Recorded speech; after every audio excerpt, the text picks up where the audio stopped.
Bonjour, je m'appelle Pierre Marcolini, je suis chocolatier en région bruxelloise. Alors je suis tombé dans le chocolat quand j'étais tout petit et donc c'est bien simple. Quand à un moment donné vous échangez vos jouets pour une tablette de chocolat pour un dessert, vous avez deux solutions. Soit vous allez voir un psy, soit vous en faites une passion et j'ai préféré en faire une passion.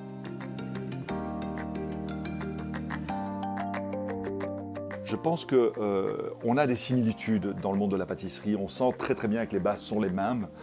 D'ailleurs, il y a énormément d'échanges, il y a énormément de Français qui viennent apprendre en Belgique et inversement. Je mettrai juste un petit curseur sur la Belgique. Je pense que quand je vois la différence entre la pâtisserie belge et la pâtisserie française, la pâtisserie belge, on sent que les Belges sont un peu plus gourmands, sans doute dans la rondeur.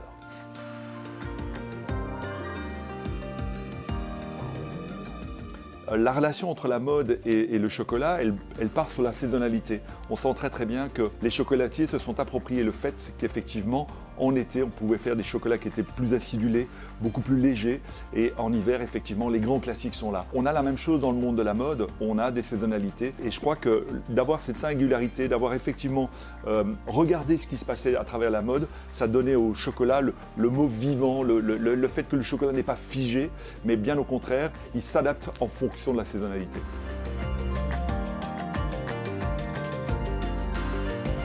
Alors le personnage de BD à lequel je pourrais tenter à aller, j'aime bien ce personnage parce qu'il me fait rire et j'ai toujours trouvé l'humour de Franquin un peu décalé. J'aime bien le casting Gaston Lagaffe. Alors pas pour les gaffes, mais simplement parce que je trouve que cet humour décalé, ça nous ressemble. Je crois que quand on parle de la BD en Belgique, c'est ça. Ce côté effectivement autodérision, capable de pouvoir rire de nous. Alors évidemment, je suis un fou de la ligne claire. Quand vous me parlez de BD, je peux penser évidemment à Hergé, mais il y en a d'autres avec lesquels on a collaboré, comme François Sclutens. François, c'est tout dans l'exactitude, c'est tout dans la précision.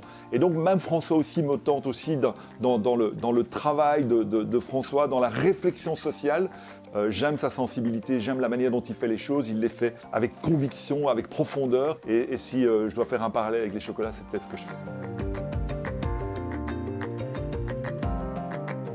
Alors moi, le souvenir que j'ai du bon marché et de la grande épicerie, c'est la claque. C'est quand vous arrivez au bon marché, que vous ouvrez cet endroit, c'est une espèce, pour des épicuriens comme nous, c'est une caverne d'Ali Baba. C'est à chaque crayon, vous dites, je vais acheter ça, je vais prendre ceci, je vais repartir. Vous savez, c'est l'idée de rentrer pour une tablette de chocolat et de sortir avec 3 kilos de chocolat et parfois avec des choses que vous n'avez pas décidé d'acheter, que ce soit un jambon magnifique, que ce soit un pain sublime. C'est vraiment le temple de la gastronomie. Je vous remercie, je vous embrasse, à bientôt.